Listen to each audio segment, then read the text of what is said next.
જો મટકીનું પાણી પણ એકદમ ફ્રીજ જેવું ચિલ્ડ થાય તો કેવી મજા આવે ને.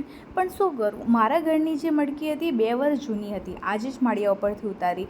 તો મેં એક ટ્રીક કરી. મેં કૂચો અને મીઠાથી જે મટકી છે ને રગડીને ધોઈ, જેના કારણે એના જે છિદ્રો એકદમ ઓપન થઈ જશે અને જે આપણું પાણી છે એકદમ ચિલ્ડ થશે, એકદમ ફ્રીજની જેવું. નવા ઉનાળાની નવી સિઝનમાં નવું માટલું લાવવાની કોઈ જરૂર નથી. આ જ માટલાથી આપણું પાણી એકદમ ચિલ્ડ થશે અને એકદમ કૂલ થઈ જશે. પીધા પછી એવું લાગશે કે જાણે ફ્રીજનું પાણી પીધું. સારી રીતે એને ઘસીને આપણે ઘસીશું અને એના પછી એને આપણે ચોખ્ખા પાણીથી સાફ કરી દઈશું. સૌથી પહેલાં આપણે બહાર એને સારી રીતે સાફ કરીશું મીઠાથી અને કૂચાથી.